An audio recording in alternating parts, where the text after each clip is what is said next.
Hey, I wanted to do a little update on the Buick Special. It's lowered now. It's got the 2-inch drop spindles, and it's got Moog springs in the rear, and they're actually the stock height springs, and that actually lowered it.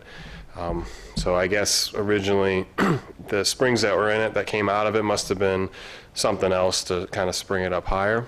So it's actually got the stock length springs in the back, and that's kind of what it looks like. It's hard to give you a good look because I'm in my garage. It's winter here in Ohio, and I made a trip to Summit Racing, and I'm going to show you what plans I have in store for this.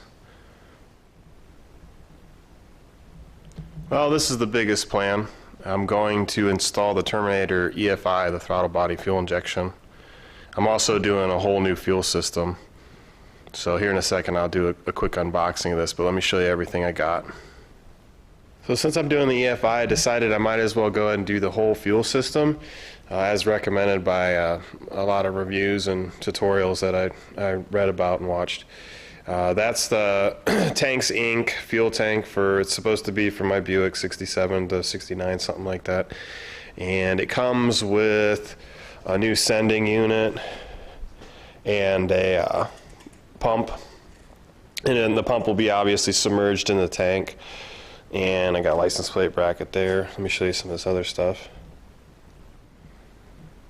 So when I was doing my research, basically what they said is you want to do a submersible pump that's in the fuel tank, and do a rubber line. This is that nylon Earl's Performance. I think it's called 350 Lite or something, like Pro 350 I think is what it is. I'll link it. But anyway, they suggested using something like this, so that's what I did, and or that's what I bought. And here we've got a return. I'm going to do a return system. That's what everyone says to do. So this is a Tanks Inc. fuel pressure regulator. There's a gauge which I probably won't be using because I went ahead and bought the Holley pressure transducer that's going to work with the Terminator EFI, and I'll be able to see my fuel pressure on the display that comes with the EFI setup.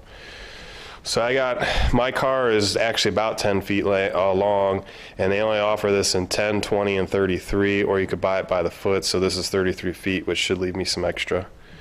Barrage of clamps, some for holding hoses, some for holding wiring, whatever. These are Earl's hose separators, and those are to tidy it up, make the fuel lines look nice. I'll have a supply and return going up, so I'll use these to fasten them and make them look good. Gas cap. Just the miscellaneous fittings and adapters that I'm going to need. I bought extra just in case, so then anything I don't use I just return. One other thing I bought, which I'm somewhat disappointed with, and I'm not sure if I'm going to actually use it, is this thing is like a digital readout that it's by Intellitronics, and it basically can read your speedometer, tripometer, RPM, fuel level, oil pressure, water temperature, vacuum, stuff like that. And well, I don't think it does vacuum, but you can look it up. It does a whole bunch of stuff. But here's the thing about it: this is it. This is what you get, and there's virtually no mounting. There's no back plate on this, so I wasn't really planning on like custom. Oh, that wasn't good.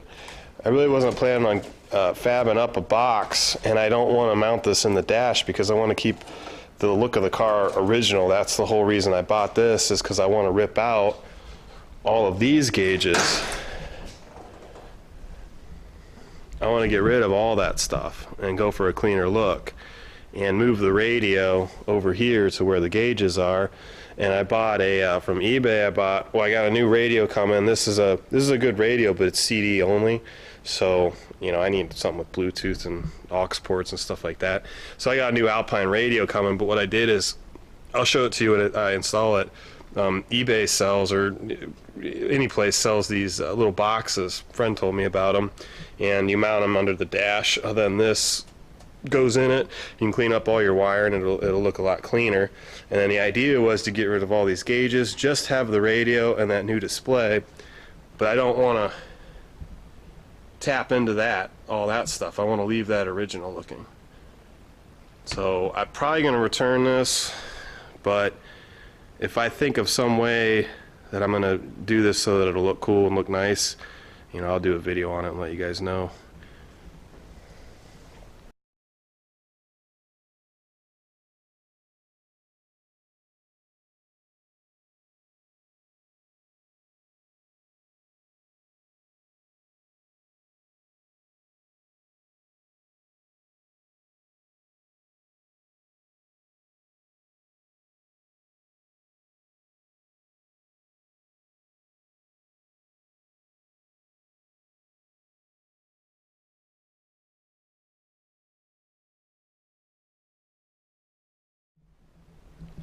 One thing that I've done since I last visited with you guys is, if you look down there, if you look at the first video I put up, you would have seen that there was a reservoir here for the windshield wiper fluid, and also you couldn't see it, but back down there where that pump is now, there was a like a big vacuum holding tank, kind of like a booster tank or something, you know. So I ripped all that stuff out and put in one of these vacuum boosters, and the reason I did that is because the brakes didn't have enough vacuum to work properly. They were only running, you know, 10 to 12 inches mercury, and they need around 20. So I put this booster in. The inlet goes to the manifold still, and then the outlet goes over here, and it's the tubing's all behind the, or up there in the fender, then it wraps right there, hooks in. So my first step is, obviously I'm going to take this carburetor out. I'll have to cut into some of this wiring, wiring harness. I'm going to tear all that open and start running the wires for the EFI. And actually, before I even get started with that, I'm going to drop the fuel tank and see if this new tank that I bought is even going to work. Before I start tearing stuff out of the car, I wanted to give you a closer look at the engine compartment and what it is I'm actually replacing. There you can see the fuel regulator and the steel braided lines. I've never really been a big fan of the red, blue, red, blue, and silver look, so that's why I bought the black lines. There you can see the fuel pressure regulator, or the gauge. We're going to go ahead and take that out, and the throttle body will obviously sit in place of this carburetor. And you can see these valve cover breathers. I'm going to go ahead and replace those. Those are billet aluminum, and the grommets are bad, so they're actually leaking a little bit, so I'll get new ones. Well, here's a look at the new tank and the old tank. I got the old tank out, and it looks like it's going to be an exact fit, so I'm very happy about that. The measurements are extremely close. The only thing I've got to worry about is right in that area. I got to just make sure that I route the lines properly and that everything clears, but there's plenty of room underneath the car, so I don't think it's going to be an issue. And it seems like the new tank's fairly light compared to this old tank. Old tank isn't in bad shape, but it is kind of rusty inside, so it was time to be replaced. Well, I got the tank finished up and ready to put into the car. There you can see the piping and wiring. Red being ignition, black being common, and white's the sending unit. So far I've got the ECU mounted to show you that, and started to work on the wiring. I tucked it away back here on above the fender or whatever, and the battery sits there, so I think it's good and safe.